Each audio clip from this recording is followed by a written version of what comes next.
नमस्कार, स्वागत है आपका द न्यूज़ लॉन्चर पर। मैं हूँ अशोक वानखेड़े, लेकर आया हूँ आपका अपना कार्यक्रम द डायरेक्ट हिट।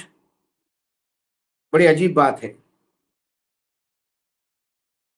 महाराष्ट्र में शिवसेना टूटी, ये लोग अब समझ ही रहे हैं। हम भी कुछ हद तक समझ रहे हैं और हमने लगातार कहा है कि अभी आंकड़ा नहीं हुआ तो ये छोड़ेंगे नहीं, क्योंकि ऑपरेशन लोटस बरकरार रहेगा जब तक टूटता नहीं। इसी के बीच उत्तर प्रदेश के लिए भी गेंद डाली गई, पूरा ट्रैप बनाया गया। शरद पवार और परेशान हैं, लेकिन डायरेक्ट हिट में मैं ये खबर लेके आपके पास आ रहा हूं।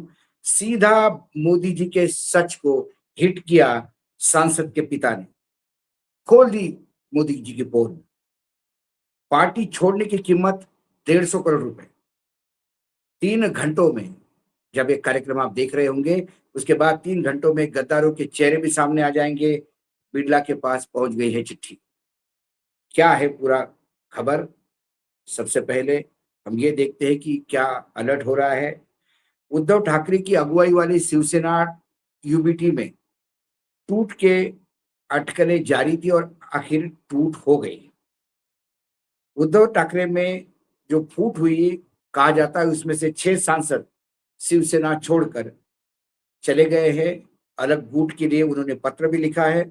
हालांकि स्पीकर साहब के यहाँ से कोई अभी तक उसका कंफर्मेशन नहीं आया, लेकिन बहुत जल्दी 11 बजे के पहले शायद ये गुट को मान्यता भी मिलेगी, क्योंकि जब एक कार्यक्रम देख रहे हैं आप, उसके ठीक 3 घंटे बाद यानी आज 11 बजे उद्धव ठाकरे की पार्टी के संसदीय दल की मीटिंग बुलाई है दिल्ली में, पार्लियामेंट में, और व्हीप जारी हुआ है कि सबको आना है। जो नहीं आएगा उसको व्हीप का उल्लंघन मान के उसके ऊपर डिस्क्वालिफिकेशन की कार्रवाई हो सकती है। देखना यह है कि 3 घंटे बाद किन किन गद्दारों के चेहरे सामने आते हैं, या उसके पहले कोई बड़ा खेल स्पीकर ऑफिस में होता है। ये सारी चीजों पे हमारी नजर होगी, आप भी देखते रहेंगे। लेकिन जैसे ही शिवसेना के टूटने की खबर, अलग गुट बनने की खबर, दोनों तरफ से एक दूसरे को पत्र भेजने की खबर, इससे महाराष्ट्र के दूसरे वरिष्ठ नेता शरद पवार अलर्ट मोड में आ गए। और बताया जा रहा है कि राष्ट्रवादी कांग्रेस पार्टी, समाजवादी पार्टी और एसपी यानी शरद पवार ने अपने आने वाली दिनों में संसदों की बैठक बुलाई है।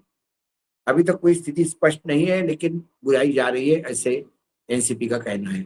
शरद पवार की पार्टी भी दो फाक में टूट गई थी। अजित पवार पार्टी का बड़ा एक गुट लेके बाहर चले गए थे, लेकिन लोकसभा में अजित पवार को सिर्फ एक सीट मिली, वो भी कोकण से सुनील तटकरे की। बाकी 8 सीटें शरद पवार के पास गई। लोकसभा में बीजेपी सिंगल डिजिट पे आ गई थी महाराष्ट्र में, लेकिन उसके बाद ज्ञानादेश से विधानसभा के चुनाव हुए और हिस्ट्री, इतिहास बन गया। अब सीनियर पवार की अगुवाई वाले राष्ट्रीय कांग्रेस पार्टी गुट की आने वाली 1-2 दिनों में बैठक हो सकती है। कहा जा रहा कि महाराष्ट्र की राजनीति में हलचल को देखते हुए यह कदम उठाया गया है। हालांकि कुछ आधिकारिक रूप से पार्टी ने कुछ इसका कंफर्मेशन नहीं दिया, लेकिन जो सीनियर लोग हैं वो इसी बारे में बात कर रहे हैं। 2024 में हुए लोकसभा चुनाव में एनसीपी एसपी ने 9 सीटों पे अपने नाम की थी। वही सुनेत्रा पवार की पार्टी जो अजित पवार की है, को 1 सीट मिली। इसके बाद विधानसभा चुनाव में एनसीपी एसपी कोई खास प्रदर्शन नहीं कर पाई, क्योंकि वो ज्ञानादेश था और महज 10 विधायक चुने गए, जबकि जिसका एक सांसद था उसके पास 42 विधायक जीत के आ गए। खास बात है कि उद्धव ठाकरे की शिवसेना की तरह पहले ही एनसीपी भी टूट का सामना कर चुकी है। शरद पवार के भतीजे दिवंगत अजित पवार की अगुवाई में 2023 में जुलाई कई विधायकों ने अलग राह पकड़ ली थी। इसके बाद अजित गुट के मुख्य एनसीपी के रूप में मान्यता मिली थी और घड़ी का चुनाव भी उन्हें मिल गया था, जबकि एनसीपी को नाम बदलना पड़ा, चुनाव चिन्ह तुतारी रखा गया।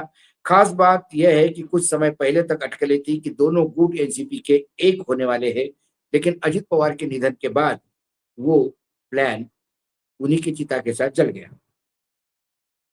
हाल ही में चर्चा है कि शरद पवार एनसीपी का कांग्रेस में विलय करने का प्रस्ताव दे रहे हैं, लेकिन उससे भी उन्होंने इनकार कर दिया। पार्टी के कार्यकारी अध्यक्ष सुप्रिया सुले ने शनिवार को कहा कि उनकी पार्टी कांग्रेस या औरों से कोई ऐसा प्रस्ताव नहीं आया, ना हमने कोई उनको प्रस्ताव दिया है। ना हम उन्होंने संपर्क किया ना हमने संपर्क किया।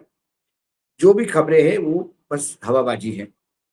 सुले को इस बारे में पूछा गए सवाल पे उन्होंने कहा कि पार्टी प्रमुख शरद पवार को पार्टी या अन्य वरिष्ठ नेताओं जयंत पाटिल, एकनाथ, शशिकांत शिंदे के ऐसे किसी प्रस्ताव की जानकारी नहीं है। उनको भी नहीं है, इनको भी नहीं है। लेकिन ये तो हो गया कि अजित पवार की पार्टी के पास एक सांसद है, वो ऑलरेडी एनडीए के साथ है। शरद के 8 के ऊपर बीजेपी की नजर है, इसमें कोई दो मत नहीं, क्योंकि पहले शिवसेना तोड़ेंगे, उसके बाद वहां जाना है, वो भी ऑपरेशन शुरू हो गया। लेकिन इसके बीच 150 करोड़ का जो खेल है वो भयावह है। ऑपरेशन टाइगर की चर्चा के बीच नासिक से शिवसेना यूबीटी के सांसद राजाभाऊ वाजे के पिता ने सनसनीखेज दावा किया कि उनके बेटे को 150 करोड़ का प्रलोभन दिया गया था। और आगे उन्होंने कहा कि नासिक से शिवसेना के सांसद है राजाभाऊ वाजे, और उन्होंने कहा कि उद्धव ठाकरे की पार्टी छोड़ने के बदले उनके बेटे को पहले 50 करोड़ रुपए नकदी और उनके संसदीय क्षेत्र के लिए 100 करोड़ के विकास कार्य की पेशकश की गई थी।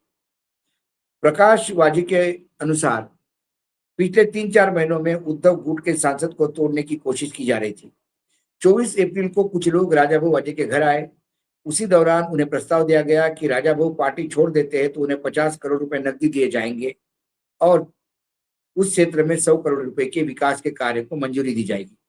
हालांकि उन्होंने कहा कि इस प्रस्ताव को उन्होंने और राजाभाऊ ने सख्ती से ठुकरा दिया।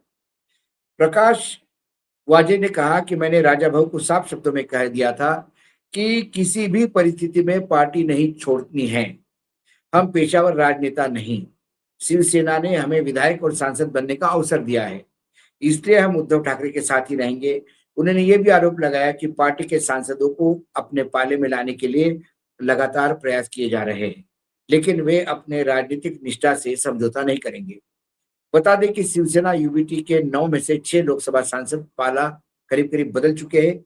इस 6 में राजाभाऊ वाजे का भी नाम शामिल था। हालांकि संजय राउत के आधिकारिक आवास पर हुई प्रेस कॉन्फ्रेंस में राजाभाऊ भी मौजूद थे। उन्होंने इस दौरान उद्धव ठाकरे के साथ रहने का ऐलान कर दिया। नासिक सांसद राजाभाऊ वाजे ने स्पष्ट किया कि वह एकनाथ शिंदे से मिलने दिल्ली नहीं आए हैं, बल्कि कमेटी मीटिंग में आए हैं। उन्हें सांसदों के शिवसेना में शामिल होने के मामले में कुछ मालूम नहीं। सांसद राजाभाऊ वाजे ने कहा कि मैं उद्धव ठाकरे के साथ हूँ, उनके साथ ही रहूंगा, मेरा किसी और से कोई संपर्क नहीं, मुझे कोई कॉल नहीं आया, मैं नाराज नहीं हूँ, शिवसेना यूबीटी के साथ ही हूँ। ये बेसिकली वजह साहब को सिर्फ ऑफर ही नहीं हुआ था, जो कुछ उनके नजदीकी मित्रों ने मुझे जो जानकारी दी थी कि 14 करोड़ रुपए का पहला इंस्टॉलमेंट ठाणे से नासिक पहुंच गया था कैश में, और बाकी उनको नासिक में ही व्यवस्था कर दी जाने की बात की गई थी 36 करोड़ के आसपास। उन्होंने धन्यवाद के साथ वो पैसा वापस किया। वहां 100 करोड़ के विकास कार्य नासिक में कोई बड़ी बात नहीं है। नासिक में कुंभ है जिसका हजारों करोड़ का बजट है, लेकिन उस हजारों करोड़ के बजट में ज्यादातर गुजराती ठेकेदारी है जिनको सारे काम मिल रहे हैं। ये लोकल महाराष्ट्र के ठेकेदारों का एक प्रॉब्लम भी है। लेकिन जिस हिसाब से पैसे का आना जाना और लगातार ये आरोप लग रहे हैं, लेकिन सबसे बड़ा प्रॉब्लम ये है कि इन तमाम चीजों के बीच में ईडी, इनकम टैक्स, सीबीआई कहीं दिखाई नहीं देती।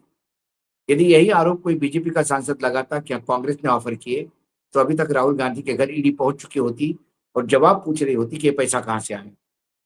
नारायण राणे ने एक बार कहा था कि हमारे पास भी डायरी में लिखा हुआ है कि हमने कितने खोखे मातोश्री में दिए। सही मायने में ईडी ने तुरंत नारायण राणे के घर जाना चाहिए और डायरी जब्त करनी चाहिए, और उद्धव ठाकरे यदि पैसा लेने की कुछ डायरी में जानकारी है, उसको टैली कर लेना चाहिए और उद्धव ठाकरे को अरेस्ट कर लेना चाहिए। फिर नारायण राणे को भी बताना पड़ेगा कि जो खोखे उन्होंने मातृश्री में दिए, जो उनका रेसिडेंस है उद्धव जी का, वो उन्होंने कहां से लाए। खेती में काम करके लाए कि पुराने जमाने में जैसे रेत का, क्योंकि कोकण एरिया में जो स्मगलिंग होता है उसमें समुद्र में जो सामान लगता है उससे रोड पे आने के लिए 1-1.5 किलोमीटर के रेत से चलना होता है। तो वो रेत पे चलने वाली एक टीम अलग होती है जो डोंगी से माल उठा के ट्रक में भरती है। लोग कहते हैं कि नारायण राणे एक जमाने में जब बहुत गरीबी में थे तो शायद उन्होंने, ऐसा कहते हैं लोग कि उनका भी स्मगलिंग से ताल्लुकात नहीं था उनका कोई, लेकिन ये माल ढोने का भी काम एक समय किया है। वो थापा जी के यहाँ एक सामान्य कार्यकर्ता की हैसियत से आते थे और थापा के यहाँ काम भी करते थे कि कभी चाय लेके आया, कभी पानी लेके आया, सब्जी लेके आया मार्केट में। वो नारायण राणे आज यदि करोड़ों का साम्राज्य लेके बैठे हैं, तो पैसा कहाँ से आया? लेकिन ईडी कभी नहीं पूछेगी। ईडी पूछेगी तो कांग्रेस को पूछेगी। तो कुल मिलाकर पैसे का आदान-प्रदान इतना हो रहा है। बीजेपी में बाकी सब नैतिकता, प्रामाणिकता, संविधान के साथ चलने की नीयत, ये सब में कुछ नहीं हो सकता, लेकिन उनके पास एक चीज़ की कमी नहीं है, वो है पैसा। और पैसे के बलबूते पे क्या होता है, जो पैसे से नहीं बिकते उनको कैसा लिया जाता है, वो आपने कीर्ति आज़ाद के इंटरव्यू में इसी चैनल में सुन लिया होगा। आशीष जी के साथ जब उनकी बातचीत हुई कि किसी को मारा गया, किसी के घर वालों को मारा गया, किसी को किसी का कोई गुजरात में केस था तो उसमें बुलडोज़र चलने की बात कही गई और कुल मिला के लोग आ गए, कुछ डर के मारे आए, कुछ भय के मारे आए, कुछ लालच में आए। तो ये महाराष्ट्र के जो 6 गए, काहे में गए? धीरे-धीरे सारी बातें स्पष्ट होगी। लेकिन प्रकाश वजह, जो राजा भोज के पिता है, उन्होंने 150 करोड़ की बात कह के वाक़ई सबको अचंभित कर दिया। लेकिन जब विधायकों को 50 करोड़ रुपए दिए जाते हैं, 50 ओके, एकदम ओके। ये जो गुवाहाटी गए थे सूरत के द्वारा, तब भी 50 करोड़ का आरोप लगा था। तो एक सांसद जिसके कॉन्स्टिट्यूएंसी के अंदर कम से कम 5 विधायक होते हैं, उसको तो 250 करोड़ मिलने चाहिए थे। मुझे लगता है 150 भी कम ही है। कुल मिलाकर पैसों का कैसा खेल हो रहा है और ये पैसे नैतिकता की और राष्ट्र प्रेम की और राष्ट्र स्वाभिमान की बात करने वाले लोग कितने दोगले हैं, ये इन बातों से सामने आता है। आज डायरेक्ट हिट में इतना ही। कल फिर आता हूँ किसी विषय के साथ। तब तक के लिए नमस्कार। देखते रहिएगा न्यूज़ लॉन्चर।